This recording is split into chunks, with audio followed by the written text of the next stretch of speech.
இன்றே டவுன்லோட் செய்து உங்கள் ஃபேவரட் ஷோக்களை என்ஜாய் பண்ணுங்க. துர்கா, நீ பண்ணது கொஞ்சம் கூட சரியில்லை. பெத்த அம்மா மேல யாராவது போலீஸ்ல கம்ப்ளைண்ட் கொடுப்பாங்களா? பண்ண வச்சுட்டாங்களேப்பா. நான் ஒன்னும் நேரா போய் போலீஸ் ஸ்டேஷன்ல கம்ப்ளைண்ட் கொடுக்கல. வீட்டுக்கு வந்து நவீன பத்தி நான் கேட்டு பார்த்தேன். ஆனா அவங்க அத பெருசா எடுத்துக்காம என்ன திட்டி அனுப்பிட்டாங்க. அதுக்கப்புறம் நான் பஞ்சாயத்துல புகார் கொடுத்து பார்த்தேன். அப்பவும் எனக்கு எதுவுமே தெரியாதுன்னு சொல்லிட்டாங்க. ஆனா ஆதாரம் எல்லாம் அவங்களுக்கு எதிராக தானே இருக்கு. எனக்கு என் புருஷன் வேணும்பா.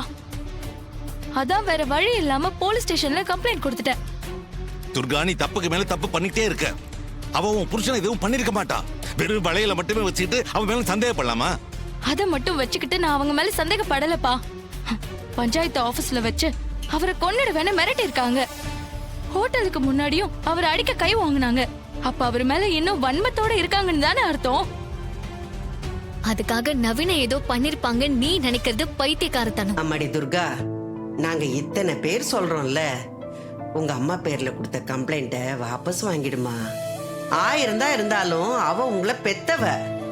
சாமுண்டீஸ்வரிக்கு எங்க மேலதான் பகை. ஆனா உங்க மேலலாம் அவ பாசமா தானே இருக்கா. நீ என்ன வேணாலும் சொல்லு, நீ அவளை சந்தேகப்படாத. தப்புமா, நீ வாபஸ் வாங்கிடுமா. இல்ல, எனக்கு என் நவீன் கிடைக்காம கம்ப்ளைண்ட கண்டிப்பா வாபஸ் வாங்க மாட்டேன். எனக்கு என் புருஷன் வேணும். ஏய், அதுக்குதான் ராஜா அலைஞ்சிட்டு இருக்காருல்ல. கண்டிப்பா நவீன கண்டுபிடிச்சு கூட்டிட்டு வந்துருவாரு.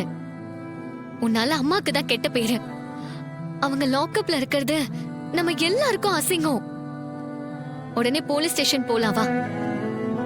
அங்க அவங்க கிட்ட மன்னிப்பு கேட்டு கம்ப்ளைண்ட வாபஸ் வாங்க. சாரிக்கா, என்னால அது முடியாது. எனக்கு என் புருஷன் கிடைச்சாகணும். அது வரைக்கும் நீங்க சொல்ற எதையும் நான் கேட்க மாட்டேன். நீங்க எல்லாரும் ஸ்டேஷனுக்கு போய் அவங்க கிட்ட என் புருஷன் என்ன ஆனாருன்னு கேளுங்க. என்கிட்ட பேசி எந்த பிரயோஜனமும் இல்ல.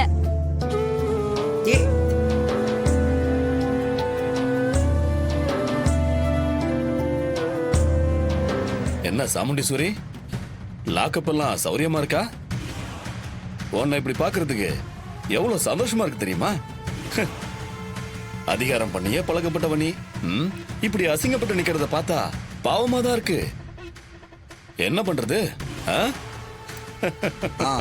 பெத்த மகளே கேச கொடுத்து உள்ள தூக்கி வச்சிட்டா. ஆமா, ஒருவேளை நவீன் கிடைக்கலன்னா என்ன பண்ணுவ? அவன் கிடைக்கலன்னா இவ கடைசி வரைக்கும் ஜெயிலே கடந்து சாக வேண்டியதுதான்.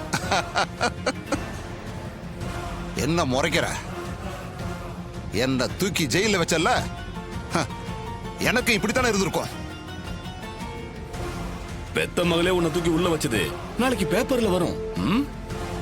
அத பார்த்து நீ ரத்த கண்ணீர் வடிக்கணும். என் அப்பனை நீ கொன்னப்பவே உன்னை நான் கொண்டிருக்கணும். அப்ப மிஸ் ஆயிட்ட. இனி என் விஷயத்துல நீ தப்பிக்கவே முடியாது. ஏன் சித்தப்பா, அந்த நவீன் கிடைக்கலன்னா சாமுண்டீஸ்வரி தான் குற்றவாளின்னு போலீஸ் முடிவு பண்ணிடும்ல? பின்ன வேற வழி இல்லையே. அப்புறம் ஊர் மக்கள் எல்லாம் சேர்ந்து உன் தலைவர் பதவிக்கு வேட்டு வச்சிருவாங்க. அப்புறம் கொஞ்ச நாள்ல எலெக்ஷன் வரும். அதுல நான் ஜெயிச்சு தலைவர் ஆயிடுவேன். அட, இது நல்லா இருக்கே.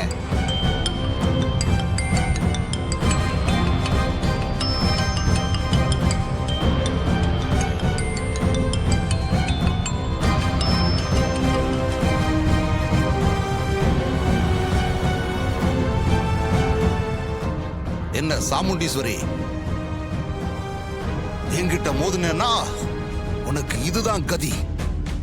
கடைசி வரைக்கும் நீ உள்ளே கடந்து சாக வேண்டியதுதான். நான் அனுபவிச்சதை நீயும் அனுபவிக்கணும்ல. விடமாட்ட உன்ன. அடிச்சுப்பே.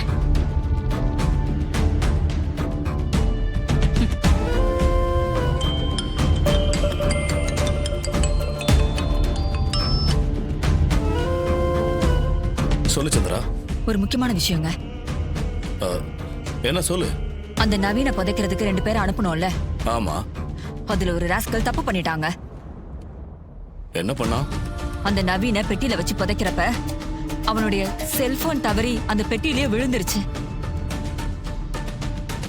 அத அவன் கவனிக்காம அப்படியே அவனை போட்டு புதைச்சிட்டு வந்திருக்கானுங்க. இப்ப அந்த நவீன் அந்த போனை எடுத்து போலீஸ் கண்ட்ரோலுக்கு போன் பண்ணி தான் மண்ணுல புதைஞ்சிருக்கிறத பத்தி சொல்லியிருக்கான். அப்போ இன்னும் சாகலையா? இன்னும் சாகலங்க. அவன் போலீஸ்க்கு மட்டும் தகவல் சொல்லியிருக்க மாட்டான். அந்த டிரைவர் பையலுக்கோ கண்டிப்பா விஷயத்தை போன் பண்ணி சொல்லியிருப்பான். அவனுக்கு தெரிஞ்சா டேஞ்சர் ஆச்சே. அவன் எப்படி நவீனை காப்பாத்த பாப்பானே? கண்டிப்பா அவன் சும்மா இருக்க மாட்டாங்க. அந்த நவீனை கண்டுபிடிக்கிறதுக்கு தான் பாப்பான். அதுக்கு முன்னாடி அந்த போனுக்கு சொந்தக்காரன் எங்க இருக்காங்கறத நீங்க கண்டுபிடிச்சு தூக்கிடுங்க. இல்ல அந்த டிரைவர் பையன் அவனை தூக்கிடுவான். சரி சந்திரா, நாங்க பாத்துக்கிறோம். இல்லங்க, அது மட்டும் பத்தாது. அவன் போன் நம்பரை கஸ்டமர் கேருக்கு போன் பண்ணி பிளாக் பண்ண சொல்லணும். அப்பதான் அந்த நவீனால அந்த டிரைவர் பையனால கான்டாக்ட் பண்ண முடியாது. அவனாலையும் நவீனை கண்டுபிடிக்க முடியாது. சரி சந்திரா, அதையும் பண்ணிடுறேன். ம். சித்தி, இப்ப எதுக்கு இங்க வந்து சத்தம் போட்டுட்டு இருக்கீங்க? ஏய், உனக்கு எவ்வளவு தைரியம் இருந்தா பெத்த அம்மாவை போலீஸ் லாக்கப்ல தள்ளி அசிங்கப்படுத்துவ? நீ எல்லாம் ஒரு பொண்ணாடி?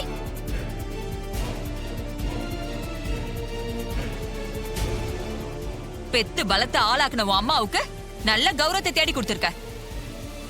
உன்ன மாதிரி ஒருத்திய பெக்க அவ என்ன பாவம் செஞ்சானே தெரியல. அவங்க செஞ்சது மட்டும் சரியா? என் புருஷனை என்ன பண்ணாங்கன்னே தெரியல. நேத்துல இருந்து அவர் ஆளை காணும். அவருக்கு மட்டும் ஏதாவது ஆச்சு, அவங்கள நான் சும்மா விட மாட்டேன். ஏய், அவன்லாம் ஒரு ஆளு. அவனுக்காக நீ பெத்த அம்மாவையே அவமானப்படுத்துவியா? நம்ம வீட்ல பொய் சொல்லி டிரைவரா வேலைக்கு சேர்ந்தவன் தான் அவன். அவனே ஒரு வெட்டி பைய. அவனுக்காக பெத்த அம்மாவே தூக்கி எறிவியா? எனக்கு ஒன்ன மாதிரி ஒரு பொண்ணு இருந்து இப்படி செஞ்சிருந்தான்னு வை, இந்நேரம் அவளை வெட்டி போட்டிருப்பேன். சந்திரா, ஏற்கனவே இவ ஈஸ்வரி மேல பயங்கர கோவத்துல இருக்கா. நீ வேற இங்க வந்து அவளை ஏத்தி வர மாதிரி பேசிட்டு இருக்க. மாமா, போலீஸ் ஸ்டேஷன்ல இருக்கிறது ஏன் அக்கா. அவளுக்கு ஒண்ணுனா எப்படி என்னால பாத்துட்டு சும்மா இருக்க முடியும்? அவ இந்த ஊர்ல ஒரு சாதாரண ஆள் இல்ல மாமா, இந்த ஊருக்கே தலைவர். மானம் மரியாதையோட கௌரவமா வாழ்ற அவள அசிங்கப்படுத்துற மாதிரி இவ நடந்துக்கிட்டா அதை வேடிக்கை பார்த்துக்கிட்டு சும்மா இருக்க சொல்றீங்களா? சித்தி, நீங்க பிரச்சனை இன்னும் பெருசாக்க பாக்குறீங்க. நாங்க இவ மனசை மாத்த முயற்சி பண்ணிட்டு இருக்கோம். நீங்க இப்படி எல்லாம் பேசி அதை நடக்காம பண்ணிடாதீங்க. என்னடி இவகிட்ட போய் கெஞ்சிட்டு இருக்கீங்களா? உங்களை எல்லாம் என் அக்கா எவ்வளவு கஷ்டப்பட்டு வளர்த்து படிக்க வச்சு ஆளாக்குனா, அதையெல்லாம் இவ மறந்துட்டு எவனோ ஒரு உதவாக்கார பயலுக்காக அவளுக்கு எதிரா இதெல்லாம் செய்வா. அதை எல்லாத்தையும் பாத்துக்கிட்டு நான் சும்மா இருக்கணுமா?